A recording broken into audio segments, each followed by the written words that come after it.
The Prince of Preachers.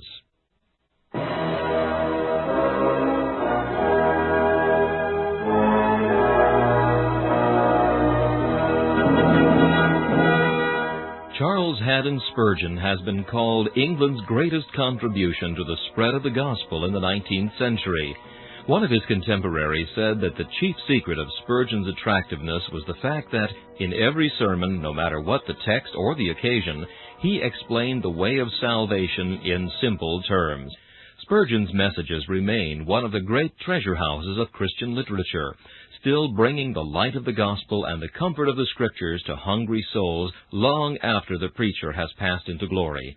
This is Charles Kelsch inviting you to listen to a message from the Prince of Preachers.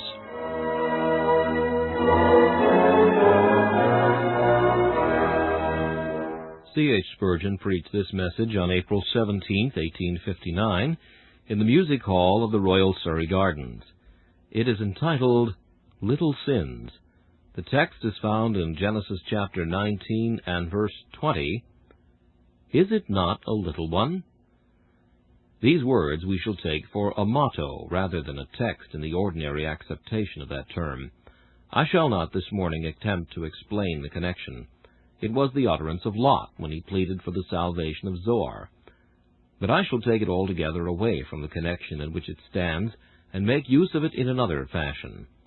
The great father of lies hath multitudes of devices by which he seeks to ruin the souls of men. He uses false weights and false balances in order to deceive them. Sometimes he uses false times, declaring at one hour that it is too early to seek the Lord, and at another that it is now too late. And he uses false quantities, for he will declare that great sins are but little, and as for what he confesses to be little sins, he makes them afterwards to be nothing at all, mere peccadillos, almost worthy of forgiveness in themselves. Many souls, I doubt not, have been caught in this trap, and being snared thereby, have been destroyed. They have ventured into sin where they thought the stream was shallow, and fatally deceived by its depth, they have been swept away by the strength of the current to that cataract which is the ruin of such vast multitudes of the souls of men. It shall be my business this morning to answer this temptation, and try to put a sword in your hands wherewith to resist the enemy when he shall come upon you with this cry, Is it not a little one? And tempt you into sin, because he leads you to imagine that there is but very little harm in it. Is it not a little one? With regard, then, to this temptation of Satan concerning the littleness of sin, I would make this first answer. The best of men have always been afraid of little sins. The holy martyrs of God have been ready to endure the most terrible torments, rather than step so much as 1 inch aside from the road of truth and righteousness. Witness Daniel. When the king's decree went forth that no man should worship God for such and such a time, nevertheless he prayed 3 times a day as aforetime, with his window open towards Jerusalem, not fearing the king's commandment. Why could he not have retired into an inner chamber? Why might he not have ceased from vocal prayer, and have kept his petitions in his thought and in his heart? Would he not have been as well accepted as when he kneeled as usual, with the window open, so that all the world might see him? But Daniel judged that little as the offense might seem, he would rather suffer death at the jaws of the lion than he would by that little offense provoke the anger of his God, or lead men to blaspheme his holy name, because his servant had been afraid to obey. Mark, too, the 3 holy children. They are asked by King Nebuchadnezzar simply to bend the knee and worship the golden image which he had set up. How slight the homage! 1 bend of the knee and all is done. 1 prostration and they may go on their way safely. Not so.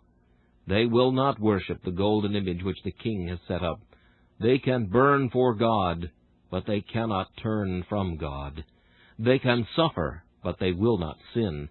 And though all the world might have excused them with the plea of expediency, if they had performed that 1 little act of idol worship, yet they will not do it, but would rather be exposed to the fury of a furnace 7 times heated than commit an offense against the Most High. So also among the early Christians. You may have read of that noble warrior for Christ, Martin Arethusa, the bishop. He had led the people to pull down the idol temple in the city over which he presided.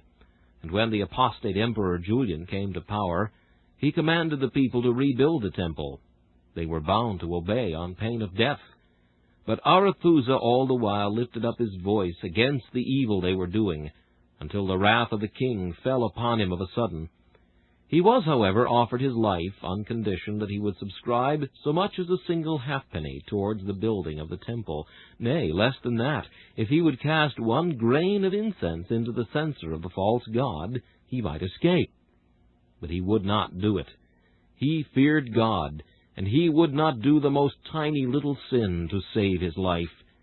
They therefore exposed his body and gave him up to the children to prick him with knives. Then they smeared him with honey, and he was exposed to wasps and stung to death. But all the while the grain of incense he would not give.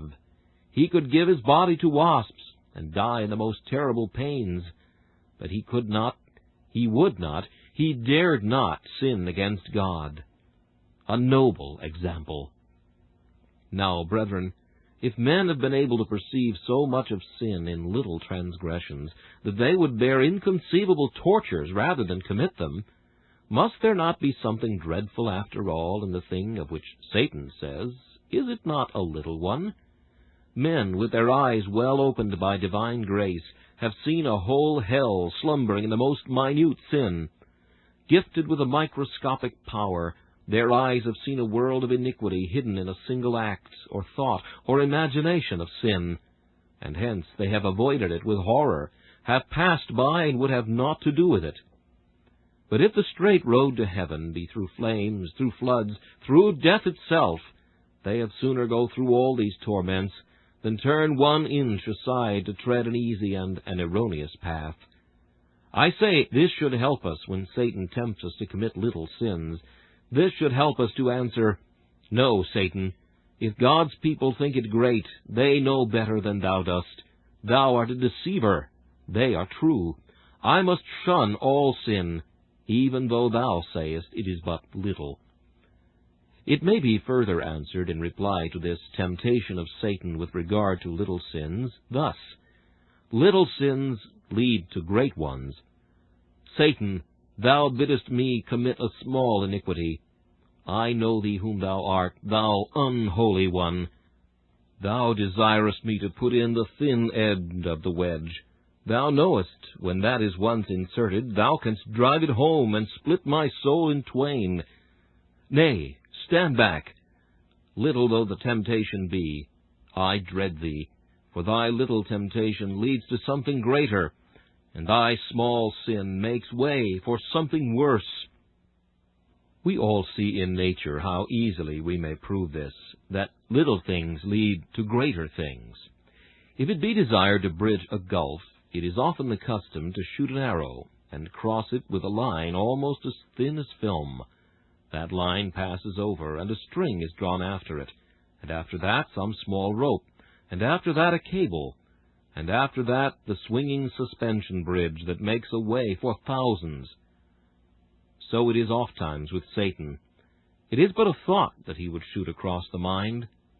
That thought shall carry a desire, that desire a look, that look a touch, that touch a deed, that deed a habit, and that habit something worse, until the man from little beginnings shall be swamped and drowned in iniquity. Little things, we say, lead on to something worse, and thus it has always been. A spark is dropped by some unwary traveler amidst the dry grass of the prairie. It is but a spark, is it not a little one? A child's foot may tread it out, 1 drop from the rain cloud may quench it. But what sets the prairie in a blaze? What bids the rolling waves of flame drive before them all the beasts of the field? What is it that consumes the forest, locking it in its fiery arms? What is it that burns down the habitation of man, or robs the reaper of his harvest? It is this solitary spark, the one spark, the breeder of the flames. So is it with little sins. Keep them back, O Satan. They be sparks, but the very fire of hell is only a growth from them. The spark is the mother of conflagration, and though it be a little one, I can have naught to do with it. Satan always begins with us as he did with Achan. He showed Achan, first of all, a goodly Babylonish garment and a wedge of gold. Achan looked at it. Was it not a little thing to do, to look? Achan touched it. Was not that a little thing? How slight a sin to touch the forbidden thing! He takes it and carries it away to his tent, and, here it is worse, he hides it. And at length he must die for the awful crime. Oh, take heed of those small beginnings of sin. Beginnings of sin are like the letting out of water. First there is an ooze, then a drip, then a slender stream, then a vein of water, then at last a flood, and a rampart is swept before it, a continent is drowned. Take heed of small beginnings, for they lead to worse. There was never a man yet that came to the gallows, but confessed that he began with small thefts, the stealing of a book at school, the pilfering afterwards from his master's till, leading to the joining of the gang of robbers, the joining of the gang of robbers leading to worse crimes, and at last the deed was done, the murder was committed, which brought him to an ignominious death. Little sins often act as burglars do. Burglars sometimes take with them a little child. They put the little child into a window that is too small for them to enter, and then he goes and opens the door to let in the thieves. So do little sins act. They are but little ones, but they creep in, and they open the door for great ones. A traitor inside the camp may be but a dwarf, and may go and open the gates of the city and let in a whole army. Dread sin. Though it be never so small, dread it. You cannot see all that is in it. It is the mother of 10,000 mischiefs. The mother of mischiefs, they say, is as small as a midge's egg, and certainly the smallest sin has 10,000 mischiefs sleeping within its bowels. St. Augustine gives a picture of how far men will go when they once begin to sin. There was a man who in argument declared that the devil made flies. Well, said the man with whom he was arguing, if the devil made flies, then it is but little more to say the devil made worms. Well, said the other, I believe it. Well, said the man, if the devil made worms, how do you know but that he made small birds? Well, said the other, it is likely he did. Well, resumed the man with whom he was arguing, but if he made small birds, why may he not have made big ones? And if he made big birds, why may he not have made man? And if he made man, why may he not have made the world? You see, said St. Augustine, by one admission, by once permitting the devil to be thought the creator of a fly, the man came to believe that the devil was the creator. Just get one small error into your minds, get one small evil into your thoughts, commit one small act of sin in your life, permit these things to be dandled and fondled, favored, petted, and treated with respect, and you cannot tell whereunto they may grow.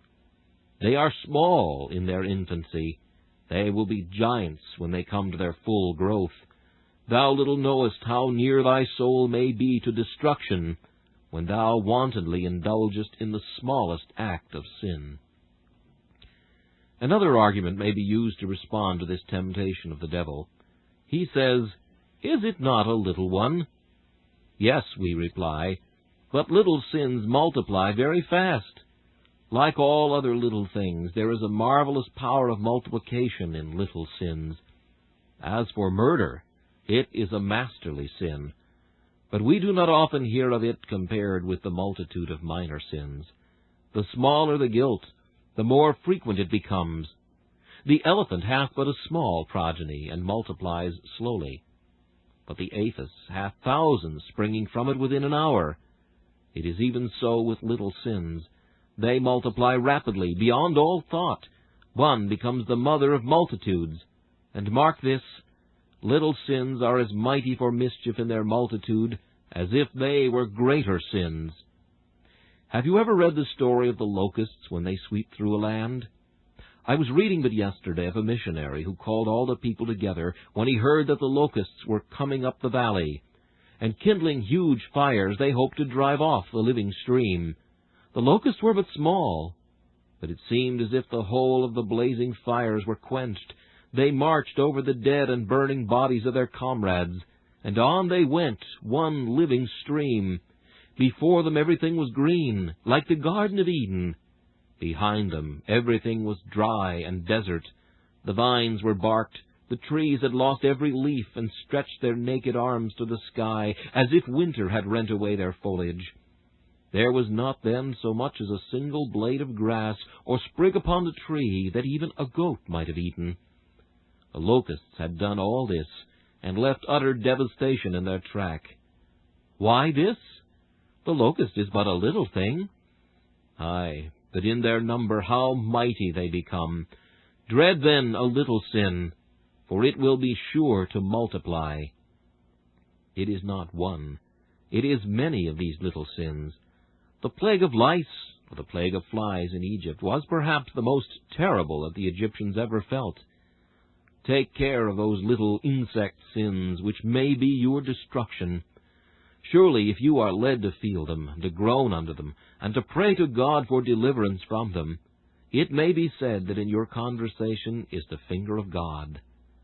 But let these sins alone, let them increase and multiply, and your misery is near at hand. Listen not then to the evil voice of Satan when he cries, "Is it not a little one?" Years ago there was not a single thistle in the whole of Australia. Some Scotchmen, who very much adored thistles, rather more than I do, thought it was a pity that a great island like Australia should be without that marvelous and glorious symbol of his great nation. He therefore collected a packet of thistle seeds and sent it over to one of his friends in Australia. Well, when it was landed, the officers might have said, "Oh, let it in. Is it not a little one? Here is but a handful of thistledown. Oh, let it come in. It will be but sown in a garden. The Scotch will grow it in their gardens. They think it a fine flower, no doubt. Let them have it. It is but meant for their amusement." Ah, yes, it was but a little one. But now whole districts of country are covered with it, and it has become the farmer's pest and plague. It was a little one, but all the worse for that. It multiplied and grew. If it had been a great evil, all men would have set to work to crush it. This little evil is not to be eradicated, and of that country it may be said till doomsday, "Thorns and thistles shall it bring forth." Happy would it have been if the ship that brought that seed had been wrecked. No boon is it to those of our countrymen there on the other side of the earth, but a vast curse. Take heed of the thistle seed. Little sins are like it. Take care they are not admitted into your heart. Endeavor to shun them as soon as Satan presents them. Go, seek by the grace of God and His Holy Spirit to keep them away. For if not, these little sins will multiply so fast that they will be your ruin and destruction. Once again, little sins, after all, if you look at them in another aspect, are great. A little sin involves a great principle. Suppose that tomorrow the Austrians should send a body of men into Sardinia. If they only send a dozen, it would be equal to a declaration of war. It may be said, "Is it not a little one, a very small band of soldiers that we have sent?" Yes, it would be replied, but it is the principle of the thing. You cannot be allowed with impunity to send your soldiers across the border. War must be proclaimed because you have violated the frontier and invaded the land. It is not necessary to send 100,000 troops into a country to break a treaty. It is true the breach of the treaty may appear to be small, but if the slightest breach be allowed, the principle is gone. There is very much more in principle than men imagine. In a sin against God, it is not so much the thing itself as the principle of the thing at which God looks, and the principle of obedience is as much broken, as much dishonored by a little sin, as by a great sin. O man, the Creator hath made thee to obey Him. Thou breakest His law.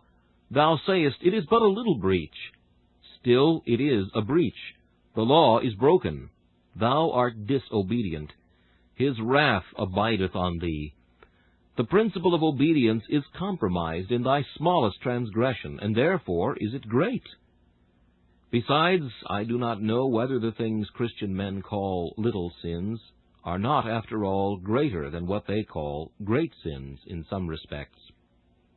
If you have a friend and he does you a displeasure for the sake of 10,000 pounds, you say, "Well, he had a very great temptation. It is true he's committed a great fault, but still he has wronged me to some purpose." But suppose your friend should vex and grieve your mind for the sake of a farthing. What would you think of that? "This is wanton," you should say. "This man has done it out of sheer malevolence toward me." Now, if Adam had been denied by his Maker the whole of paradise, and had been put into a stony desert, I do not think that had he taken all paradise to himself, there would have been more sin in that act than when placed in the midst of the garden he simply stole one fruit from the forbidden tree. The transgression involved a great principle, because he did it wantonly. He had so little to gain. He had so much to lose when he dishonored God. It has been said that to sin without temptation is to sin like the devil, for the devil was not tempted when he sinned. And to sin with but little temptation is to sin like the devil. When there is great temptation offered, I do not say there's any excuse.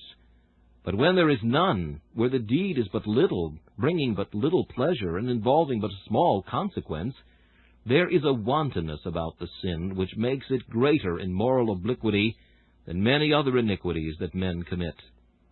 Aye, you cry out against a great felon when he is discovered. See of how much he robbed men. See how he wronged the widow and robbed the fatherless. I know it. God forbid that I should make any excuse for him. But that man had a name to maintain. He had thousands of temptations before him to get immensely rich. He thought he should never be discovered. He had a family to keep. He had got involved in expensive habits. There are many things to be said for his extenuation. But you, if you indulge in some slight sin which brings you no pleasure, which involves no important interest, by which you have nothing to get, I say you sin wantonly. You have committed an act which has in it the very virus and bitterness of willful, obstinate, designing disobedience, because there is not even the extenuation or excuse or apology that you should gain something thereby. Little sins are, after all, tremendous sins, viewed in the light of God's law. Looked upon as involving a breach of that inviolable standard of right, and considered as having been committed wantonly, I say they are great. And I know not that those sins men conceive to be gross and great are greater and grosser in reality than these. Thus I've given you several arguments with which to answer that temptation. Is it not a little one? Now I'm about to speak to the child of God only, and I say to him, Brother, if Satan tempts thee to say, Is it not a little one? Reply to him, Ah, Satan, but little though it be, it may mar my fellowship with Christ. Sin cannot destroy, but it will annoy. It cannot ruin my soul, but it will soon ruin my peace. Thou sayest it is but a little one, Satan, but my Savior had to die for it, or otherwise I should have been shut out from heaven.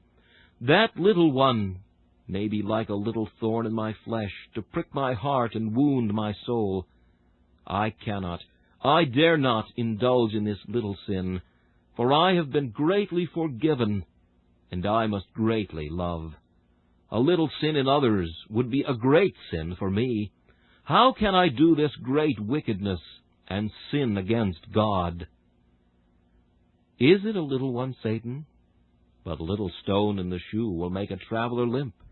A little thorn may breed a fester. A little cloud may hide the sun. A cloud of the size of a man's hand may bring a deluge of rain. Avaunt, Satan, I can have naught to do with thee. For since I know that Jesus bled for little sins, I cannot wound his heart by indulging in them afresh. A little sin, Satan? Hath not my Master said, Take us the foxes, the little foxes that spoil the vines, for our vines have tender grapes. Lo, these little things do mischief to my tender heart. These little sins burrow in my soul, and soon make it become a very den and hole of the wild beast that Jesus hates. Soon drive him away from my spirit, so that he will hold no comfortable fellowship and communion with me.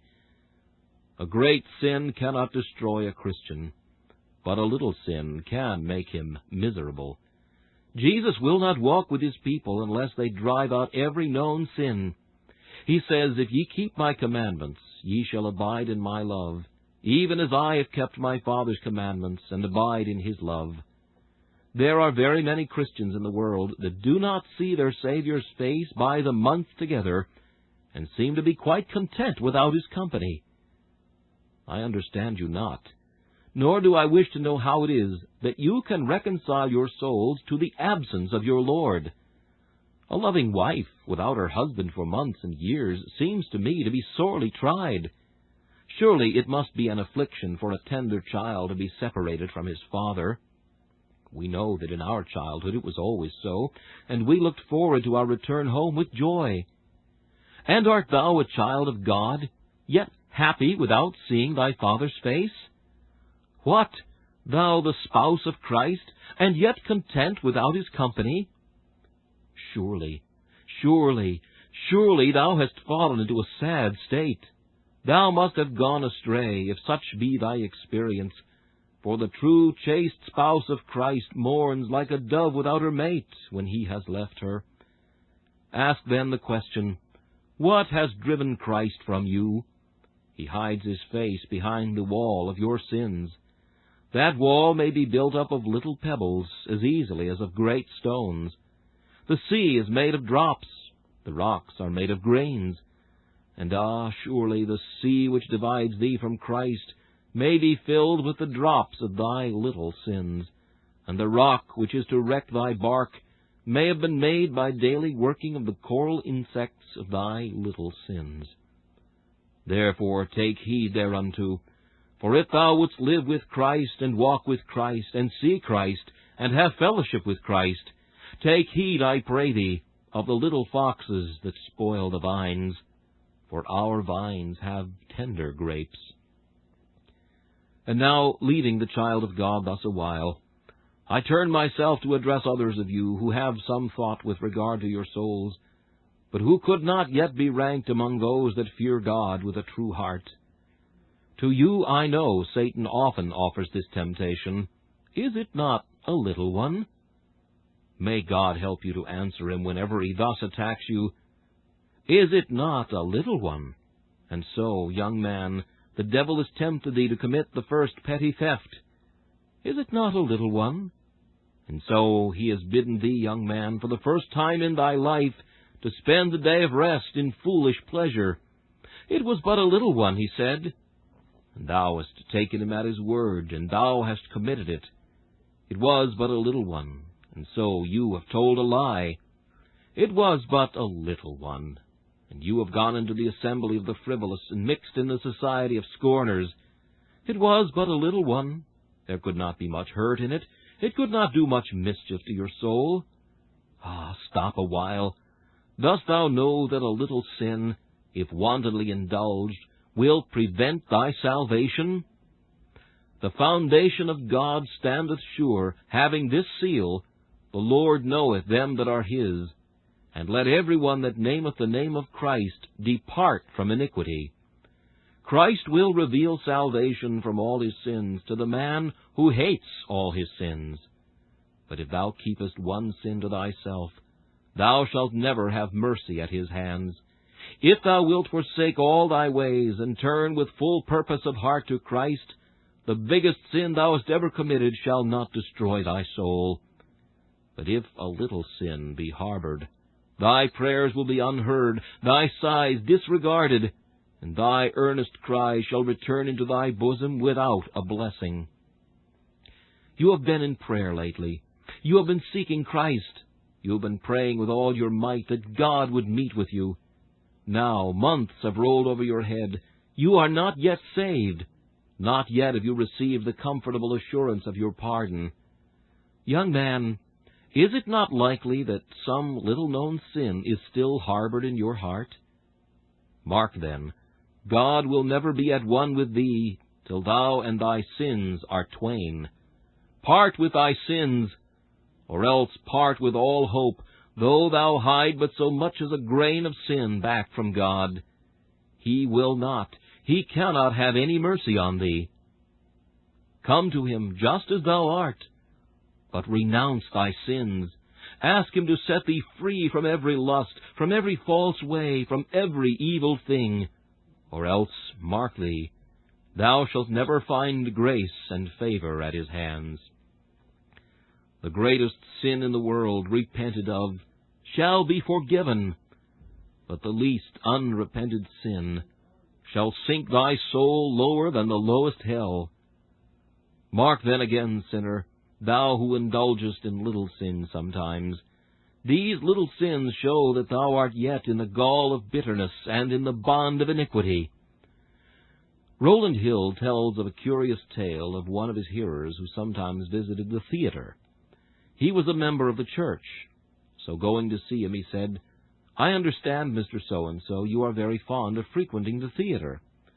"No, sir," he said, "that's false. I go now and then just for a great treat. Still, I don't go because I like it. It is not a habit of mine." "Well," said Rowland Hill, "suppose someone should say to me, 'Mr. Hill, I understand you eat carrion,' and I should say, 'No, I don't eat carrion.' It is true, I now and then have a piece of stinking carrion for a great treat." "Why," he would say, "you have convicted yourself. It shows that you like it better than most people, because you save it up for a special treat. Other men only take it as common daily food, but you keep it by way of a treat. It shows the deceitfulness of your heart, and manifests that you still love the ways and wages of sin." Ah, my friends, those men that say little sins have no vice in them whatever, they do but give indications of their own character. They show which way the stream runs. A straw may let you know which way the wind blows, or even a floating feather. And so may some little sin be an indication of the prevailing tendency of the heart. My hearer, if thou lovest sin, though it be but a little one, thy heart is not right in the sight of God. Thou art still a stranger to divine grace. The wrath of God abideth on thee. Thou art a lost soul, unless God change thy heart. And yet, another remark here. Sinner, thou sayest it is but a little one. But dost thou know that God will damn thee for thy little sins? Look angry now, and say the minister is harsh. But wilt thou look angry at thy God in the day when he shall condemn thee forever? If there were a good man in prison today, and you did not go to see him, would you think that a great sin? Certainly not, you say. I should not think of doing such a thing. If you saw a man hungry, and you did not feed him, would you think of that a great sin? No, you say, I should not. Nevertheless, these are the very things for which men are sent to hell. What said the judge? I was hungry, and ye gave me no meat. Thirsty, and ye gave me no drink. I was sick and in prison, and ye visited me not. Forasmuch as ye have not done this unto the least of these my brethren, ye have not done it unto me. Now if these things, which we only consider to be little sins, actually send myriads to hell, ought we not to stop and tremble ere we talk lightly of sin, since little sins may be our eternal destroyers? Ah, man, the pit of hell is digged for little sins. An eternity of woe is prepared for what men call little sins. It is not alone the murderer, the drunkard, the whoremonger that shall be sent to hell. The wicked, it is true, shall be sent there. But the little sinner, with all the nations that forget God, shall have his portion there also. Tremble, therefore, on account of little sins. When I was a little lad, I one day read at family prayer the chapter in the Revelation concerning the bottomless pit. Stopping in the midst of it, I said to my grandfather, "Grandfather, what does this mean, the bottomless pit?" He said, "Go on, child, go on."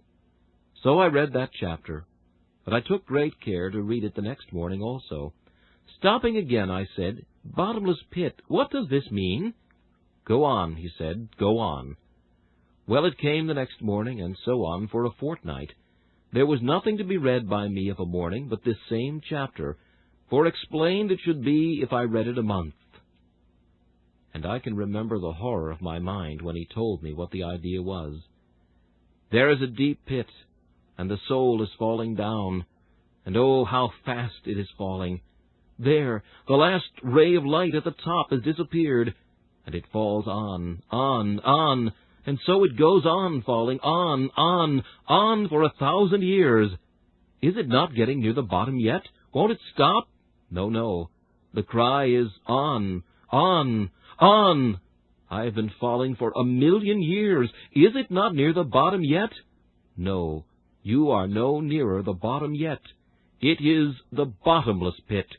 It is on, and so the soul goes on falling perpetually into a deeper depth still, falling forever into the bottomless pit, on, into the pit that has no bottom.